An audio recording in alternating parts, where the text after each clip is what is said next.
Jai Sriman Narayana. Mayilosai YouTube channel அன்பர்களுக்கு அடியேன் நமஸ்காரம்.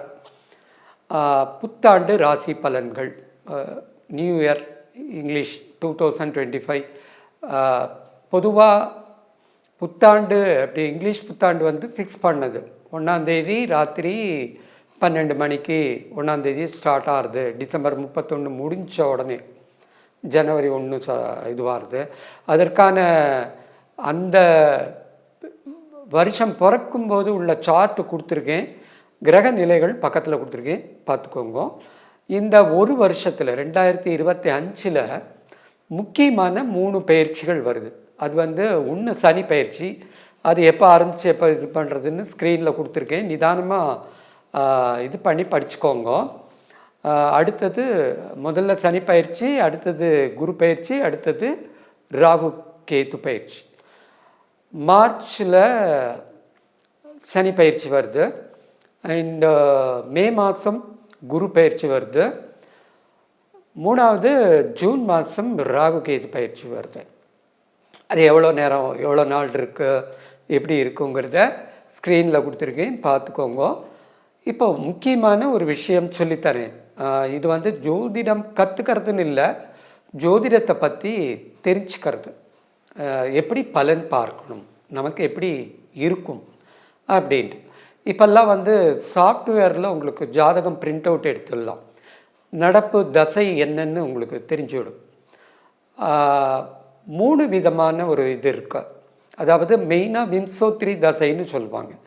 இப்போது நீங்கள் வந்து அனுஷ நட்சத்திரத்தில் பிறந்திருக்கீங்க அப்படின்னா ஃபஸ்ட்டு சனி தசை ஆரம்பமாகும். அது 19 வருஷத்தில் 18 வருஷம் இருக்கலாம், இல்லை 5 வருஷம் இருக்கலாம், 7 வருஷம் இருக்கலாம். அடுத்தது புதன் தசை, அது 17 வருஷம். அடுத்தது கேது, சுக்கிரன், இப்படி ஓடும். இந்த தசைகளை நீங்கள் என்ன பண்ணுங்க, நம்பர் போட்டுக்கோங்க. 1 2 3 4 9. இப்போது இன்னொரு தசை, அதாவது ஆக்சுவலாக இப்படி தான் எல்லாருக்குமே வரும். A to Z அத்தனை பேருக்கும் அப்படி தான் வரும். 1க்கு நேராக கேது தசை ஆரம்பம், அதுக்கு அடுத்தது சுக்கிரன், அடுத்தது சூரியன். இப்படி வரிசையாக நம்ம ஸ்க்ரீனில் கொடுத்துருக்கேன், நீங்கள் அதன்படி எழுதி வச்சுக்கோங்க. அப்போ என்ன ஆகுதுன்னா, கேதுங்கிறது ஹெட்லெஸ், தலை இல்லாதது. அப்போது ஒரு வேளை சனி தசை ஆரம்பிக்கிறது 17 வருஷம் 16 வருஷம் இருக்குது அப்படின்னா உங்களுக்கு ஃபஸ்ட்டு கேது தசை ஆரம்பிக்கிறதுன்னு அர்த்தம். அந்த கேது பொதுவாக 6 வருஷம்தான். ஆனால் உங்களை பொறுத்த வரைக்கும் கேதுவோட செயல்பாடுன்னு வச்சுக்கலாம், தலையில்லாத செயல்பாடு. அப்போ அந்த 16 17 வருஷம் ஒன்றுமே புரியாமல் இருக்கும். அதுக்கப்புறம் சுக்கிரன் விடலை பருவம்னு சொல்லுவாங்க. அது ஒரு இப்போது சனி முடிஞ்சு புதன் 17 வருஷம் 17 வருஷம் சுக்கிரனோடது. அப்போ 34 வயசு வரைக்குமே ரெஸ்பான்சிபிலிட்டின்னு ஒன்று இருக்காது லைஃப்பில் நார்மலாக, இந்த மாதிரி ஆரம்பிக்கும்போது. அப்போது சில பேருக்கு சின்ன குழந்தையாக இருக்கும்போதே குடும்ப பொறுப்பெல்லாம் சுமக்கிறோம் இல்லையா. அப்போ அவங்களுக்கெல்லாம் பார்த்தீங்கன்னா உங்களுக்கு கேது தசை ரொம்ப கம்மியாக இருக்கும், அண்டு சுக்கிர தசையும் ரொம்ப கம்மியாக, அந்த அடுத்தடுத்து வர்ற தசைகள். அப்போது கஷ்டப்பட்டு உழைச்சி இது பண்ணுற மாதிரி இருக்கும், அந்த மாதிரி. ஸோ இதை மைண்டில் வச்சுட்டு நம்ம ராசி பலன் பார்த்தோன்னு வச்சுக்கோங்க, ரொம்ப நல்லாவே இருக்கும், ஈஸியாக புரியும். இப்போது ஒவ்வொரு ராசிக்கும் பலன் பார்க்கலாமா? ஜெய் ஸ்ரீமன்னாராயணா. மிதுன ராசி அன்பர்களே, இந்த வருஷம் மே மாதத்தில் ஜென்ம குரு வரார். சனி வந்து 10ல் இருக்கார், அண்டு ராகு வந்து 9ல் போயிட்டார். 9 பித்ருஸ்தானம் இல்லையா. அந்த ராகு 10ல் இருந்த ராகு 9ல் போயிருக்கார். 3ல் கேத்து வந்திருக்கார். இது என்ன பண்ணுறது அப்படின்னா, மேலோட்டமாக பார்த்தா அப்படியே பயமுறுத்துகிற மாதிரி இருக்கும். நீங்கள் எப்பப்போ என்னென்ன ஆறுதுன்னு ஒரு இதில் கொடுத்துருக்கேன், பயிற்சி. இது முதல்ல அந்த ஸ்க்ரீன்ஷாட் பார்த்துக்கோங்க. இது என்ன ஆகுதுன்னா, மேலோட்டமாக பார்த்தா மிதுன ராசிக்கு ஜென்ம குரு சிறைவாசம் அப்படியே படுத்தும், 3ல் கேத்து படுத்தும், சகோதர வகையில் ரொம்ப இதுவாகும், இந்த மாதிரிலாம் மேலோட்டமாக பார்த்தா தெரிகிற மாதிரி இருக்கும். ஆனால் உங்களுக்கு என்னென்னா, இந்த குரு உங்களுக்கு அங்கே பகையாக போகிறார். அது போக அவர் வந்து ஜூலை ஆகஸ்ட்டில் உடனே அந்த பயிற்சியான உடனே ஜூலை ஆகஸ்ட்டில் அதிசாரமாக கடகத்துக்கு போயிடுறார். போயிட்டு டிசம்பரில் திரும்பி வந்துடுறார். ஓகே, இது ஒன்று. அந்த கடகத்துக்கு போகும்போது ஓரளவுக்கு நன்னா இருக்கா மாதிரி எல்லாரும் சொல்லுவா. பட் ஆக்சுவலாக உங்களுக்கு மார்ச் மாதத்துலேருந்து நன்னா இருக்கும். முதல் 2 மாதம் கொஞ்சம் அப்படி இப்படி இருந்துன்னு இருக்கும், சலனமாக இருக்கும், ஜனவரி பிப்ரவரி. ஆனால் மார்ச்லேருந்து நல்லாவே இருக்கும். எப்படி அப்படின்னா, அந்த ஒருத்தன் கஷ்டப்பட்டுட்டே இருக்கான், அந்த மலையெல்லாம் உடைச்சுட்டே இருக்கான், அப்படியே வேர்வை வழிஞ்சின்னு இருக்கு, பல வருஷமாக கஷ்டப்பட்டுருக்கான். அப்படி திரும்பி பார்த்தான்னா லட்சமாக அவன் கையில் இருக்கும். அந்த மாதிரி ஒரு க்ரோ அப் சடனாக இந்த வருஷம் வரும். கம்ப்ளீட்டாக எவ்வளோ லட்சம் கோடி கணக்கில் கடன் வச்சுருந்தேன்னா 100% அடையிறதுக்கான வழிகள் பிறந்துடும். உடனே ஒரு வருஷத்தில் அடைப்பீங்கன்னு சொல்ல முடியாது. பட் போன வருஷம்லாம் திணறின் இருந்தது, எப்படிடா இந்த கடனை அடைக்க போகிறோன்றது வழி பிறந்துடும். இந்த வருமானம் வருது, அதை வச்சு இந்த கடனை கொடுத்துரு அப்படிங்கிற. இன்னொன்று பார்த்தீங்கன்னா, உறவுகள் மேம்படும். ஓகே, உறவுகள் ஏன் மேம்படும்? இப்போ நீங்கள் யாரோடையும் பேசலை, அல்லது யாரும் உங்கள்கிட்ட பேசலை, ஒரே டென்ஷனாக இருக்குது, குடும்பத்துக்குள்ள ஒற்றுமை இல்லை, பிரச்சனைக்கு மேலே பிரச்சனையாக இருக்கா. கடந்த காலத்தில் 9ல் சனி அப்பாவுக்கு கஷ்டத்தை கொடுத்தது அப்படிங்கிற மாதிரி இருக்கும். அதெல்லாம் நிவர்த்தி ஆகும். பெரியோர்களால் மனக்கசப்பு ஏற்பட்டிருக்கலாம் மிதுன ராசி அன்பர்களுக்கு. எல்லாம் ஆணோ பெண்ணோ, பெரியவாளோ சின்னவாளோ குழந்தையோ, எல்லாருக்குமே, இளைஞர்களோ, பெரியவங்க அப்படின்னு எடுத்தால் அப்பா அம்மான்னு எடுத்துக்கலாம், மாமனார் மாமியார் எடுத்துக்கலாம், வயசில் பெரியவங்க எடுத்துக்கலாம், ஆஃபீஸில் மேனேஜர், மேலதிகாரி, முதலாளி, எப்படி வேணாலும் எடுத்துக்கலாம். தொழில் பண்ணுறவங்களுக்கு மேலே அதிகாரி, மேலே இது யாருன்னு கேட்டிங்கன்னா கவர்மெண்ட், அரசாங்கம். இப்படி எல்லாராலையும் கடந்த காலங்களில் இடைஞ்சல்கள், குடைச்சல்கள் எல்லாம் கொடுத்து ஒரு வழி ஆயின்ட்டுருக்கு. அதே போல் உங்களுக்கு 4ல் கேத்து இருந்து வீடு, அந்த மாதிரி சுகம், இதிலெல்லாம் ஒன்றுமே இல்லாமல் இருந்தது. வீடு மேலில் வழக்கு இருந்தது, வீடு வாங்க முடியல, வாங்கின வீட்டை விற்க முடியல, எவ்வளோ ஏகப்பட்ட ப்ராப்ளங்கள் இருந்தது. அம்மாவுடைய ஆரோக்கியம் இல்லை, சொந்த வீடே நன்னா இல்லை, வாஸ்துப்படி சரியில்லைன்னு எல்லாரும் சொல்கிறா, அந்த வீடு சரியில்லை, வீட்டுக்குள்ளே நுழைஞ்சாலே ஒரு மாதிரியாக இருக்குது. இப்படியெல்லாம் இருந்தது டக்குன்னு மாறிடும். மார்ச்லேருந்து ஜூன்லேருந்து இன்னுமே மாறும். ஏன்னா இந்த கிரக பயிற்சிகள், சனி வந்து அடுத்த ராசிக்கு போகிறதுக்கு முன்னாடி 4 மாதத்துக்கு முன்னாடியே அடுத்த ராசி பலனை தரும். அப்போ மீன ராசிக்கு போகிறது, கும்பத்துலேருந்து மீனத்துக்கு போகிறது. அப்போது மார்ச்சில் போகிறது 4 மாதம் முன்னாடின்னா நவம்பர்லேருந்து, போன நவம்பர்லேருந்து கொஞ்சம் கொஞ்சமாக நல்ல காலமாகிடும். அது ராகு 2 மாதம் முன்னாடி ஜூன் மாதத்தில் பயிற்சி ஆறுது, 10ஆம் இடத்துலேருந்து 9ஆம் இடத்துக்கு. அப்போது ஜூன்கிறது மார்ச் கடைசி, ஏப்ரல்லேருந்து ராகு கேது. அண்டு குரு 2 மாதம். குரு உங்கள் ராசிக்கு, ஜென்ம ராசிக்கு வரும்போது மே மாதம் வர்றார், மார்ச்லேருந்து கொஞ்சம் டைட்டாக இருக்கிற மாதிரி இருக்கும். இப்படி தான் கனெக்ட் பண்ணும். இப்படி கனெக்ட் பண்ணிட்டு அதே போல் உங்களுக்கு இந்த தசா இதுன்னு கொடுத்துருக்கேன். அது என்ன அப்படின்னா, அதை யூஸ் பண்ணிங்கன்னா ரொம்ப நல்லா இருக்கும். இப்போ இந்த இதில் சாஃப்ட்வேரில் உங்கள் ஜாதகத்தை பிரிண்ட் எடுத்துக்கலாம். அதில் அது எப்படி வேணாலும் இருக்கட்டும், அயனாம்சம், இந்த அயனாம்சம், அது கரெக்டு, இது கரெக்டு, வாக்கியம் கரெக்டு, திருக்கணிதம் கரெக்டு, அதை பற்றிலாம் கவலையே படாதீங்க. அது என்ன வேணாலும் இருக்கட்டும், நட்சத்திரம் மாறுறது, இது மாறுறது, அதெல்லாம் வேண்டாம். நீங்கள் பிறக்கும்போது ஒன்று எழுதி கொடுத்துருக்கார் குரு. அவர் ஜாதகம் எழுதி கொடுத்தவர் உங்களுடைய குரு. அவர் என்ன எழுதி கொடுத்துருக்காரோ பகவான் அதைத்தான் கொடுத்துருக்கா. அந்த ஜோசியர் இந்த நட்சத்திரம் இல்லை வேறு நட்சத்திரங்கிறார், இந்த ஜோசியர் அந்த மாதிரி சொல்கிறார், அதெல்லாம் தூக்கி போட்டுருங்க. உங்களுக்கு எழுதி கொடுத்த ஜாதகம் தான் ஒர்க் ஆகும். அப்படி அந்த ஜோசியர் எழுதி கொடுத்த ஜாதகப்படி உங்களுக்கு ஒரு தசை புக்திகள் இருக்கும். வரிசையாக நம்பரிங் போட்டுடுவாங்க, 1 2 3, அது ஸ்க்ரீனில் கொடுத்துருக்கேன், படித்து பாருங்க. அதுக்கு நேராக அது இது எழுதி 1 2 போட்டிருக்கேன். 1ஆவதுக்கு நேராக கேத்துன்னு எழுதுங்க, 2க்கு சுக்கிரன், 3க்கு சூரியன், 4க்கு சந்திரன், 5க்கு செவ்வாய், இப்படி போட்டுன்னு வாங்க. உங்களுக்கு அந்த கேது 1ன்னு வச்சுக்கோங்க.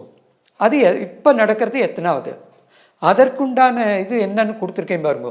அதுதான் ஆக்சுவலாக நடக்கும் இந்த வருஷம், இல்லை அந்த தசை முடிகிற வரைக்குமே. அதில் இந்த பயிற்சிகளும் சேர்த்துக்கோங்க.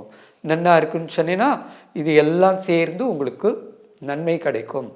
இந்த வருஷம் உத்தியோகம் பண்ணுறவங்களுக்கு ஓரளவுக்கு அப்பா பெருமூச்சு விடுற அளவுக்கு சம்பளம் கரெக்டாக வந்துடும், செலவுகள் கட்டுப்படும். ப்ரமோஷன் கிடைக்கிறதோ இல்லையோ, அதே 10,000 ரூபா தான் சம்பளம் அப்படின்னா ஒரு 100 ரூபா தான் ப்ரமோஷன் கிடைக்கலாமாகும். பட் அந்த 100 ரூபா சேவிங்ஸ் ஆகும். 10,000க்கு 100 ரூபா செலவு பண்ணிட்டு இருந்தேன், அதில் 100 ரூபா குறையும்.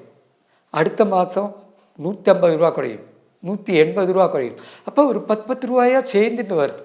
சேவிங்ஸ் ஒரு பக்கம் சேர்ந்து ரொம்ப பெருசாக இல்லை, ஆகா ஓஹோ லட்சாதிபதி ஆகிட்டேன் கோடீஸ்வரன் ஆகிட்டேன். நோ, மிடில் கிளாஸாக இருந்தால் அதே மிடில் கிளாஸ் தான், ஆனால் கடந்த காலங்களை விட ஓரளவுக்கு நன்னா இருக்குப்பா.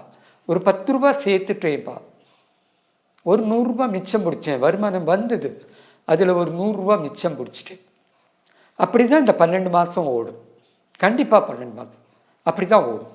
அது உழைக்கிறவங்களுக்கு, சொந்த தொழில் பண்ணுறவங்களுக்கும் ஆர்டர்லாம் கிடைக்கும். வேலைக்கு போனால் என்ன சம்பளம் வருமோ அதே லெவலுக்கு தான் வந்துட்டு இருக்கும், பெருசாக ஒன்றும் கிடையாது. நடுவில் ஒரு 4 மாதம், July to September, July August September October வரைக்கும் இது ஓரளவுக்கு நல்ல வளர்ச்சியை தரும். அதே மாதிரி படிக்கிறவாளுக்கு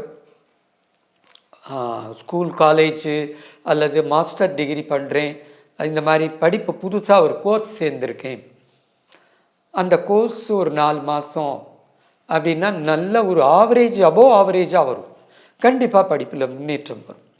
கடவுள் அனுகிரகம் உங்களுக்கு நன்னா இருக்குது. ஜென்ம குரு சிறைவாசம்ங்கிறது எல்லாரும் தப்பாக சொல்கிறா, ஜெயிலுக்கு போவா இல்லை இதுன்னு. கஷ்டம்னு இல்லை, ஒரு அப்படியே ஒரு கை காலை கட்டி போட்ட மாதிரி இருக்கும், ஒன்றுமே நடக்காத மாதிரி இருக்கும். ஓகே, அப்போது நீங்கள் உங்கள் குலதெய்வத்தை மனசில் பிரார்த்தனை பண்ணிங்கன்னா அந்த கட்டுகள் அவந்து போயிடும். லங்காவில் ஆஞ்சநேயரை இடுப்பில் அப்படியே கயித்தை போட்டு கட்டி வச்சார். அவர் என்ன பண்ணார், முன் யோஜனை, அவர் ராமநாமத்தை சொன்னார், அந்த கட்டுகள் உடஞ்சி அந்த வாலையே சிம்மாசனமாக்கி அது மேலே ஏறி உக்காண்டார், ராவணோட ஹைட்டு அப்படின்னு. நீங்கள் உங்கள் குலதெய்வத்தை வழிபட்டீங்கன்னா அந்த ஆஞ்சநேயர் மாதிரி உங்களுடைய பந்தனம், அந்த கட்டுகள், உங்களுக்கு இருக்கிற கஷ்டங்கள் அதையே சிம்மாசனமாக்கி அது மேலே ஏறி உட்காந்துடலாம். கண்டிப்பாக நடக்கும், கண்டிப்பாக நடக்கும். ரொம்ப பொறுமை தேவை. ரொம்ப நகைச்சுவையாக பேசுவீங்க, ஜோவியலாக இருப்பீங்க, டுவாலிட்டி அதிகமாக இருக்குது, அதுதான் ப்ராப்ளம். காத்தால ஒன்று சொல்கிறீங்க, மத்தியானம் ஒன்று மாற்றிடுறீங்க, அதுதான் பிரச்சனை. பட் ஜென்மகுரு வரும்போது அது கொஞ்சம் மட்டுப்படும், மற்றவாகிட்டேருந்து ரெஸ்பான்ஸ் கம்மியாக இருக்கிற மாதிரி இருக்கும். அப்போ நீங்கள் உங்கள் குலதெய்வம், எந்த தெய்வம் வேணாலும் இருக்கலாம், உங்கள் வீட்டு குலதெய்வம், அதை வழிபடுங்க, அதனுடைய பேரை உச்சரிங்க, நாம ஜபம் பண்ணுங்க, நல்லா இருக்கும் எல்லாருக்குமே. இந்த மிதுன ராசியில் பெண்களுக்கு மட்டும் ஒரு ஸ்பெஷலாக ஒன்று இருக்கு.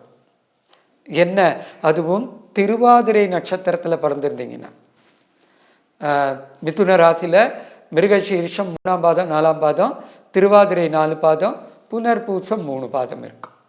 புனர்பூசம் குருவோட நட்சத்திரம். அந்த குரு உங்களுக்கு பெரிய குடைச்சல் கொடுக்க மாட்டார், எதையும் கண்டுக்க மாட்டார். அப்போ என்ன ஆகுதுன்னா ஒரு கஷ்டத்தில் உழண்டுன்னு இருக்க மாதிரி இருக்கும். புனர்பூசம் கொஞ்சம் அப்படி இப்படி ஓடிண்டே இருக்கும், கொஞ்சம் ஜாக்கிரதையாக இருக்கணும். ஆனால் புனர்பூச நட்சத்திரத்தில் இருக்கிறவங்களுக்கு கல்யாணம் ஆகலைன்னா கல்யாணம் ஆகிடும், குழந்தை பிறக்கலைன்னா குழந்தை பிறக்கும்.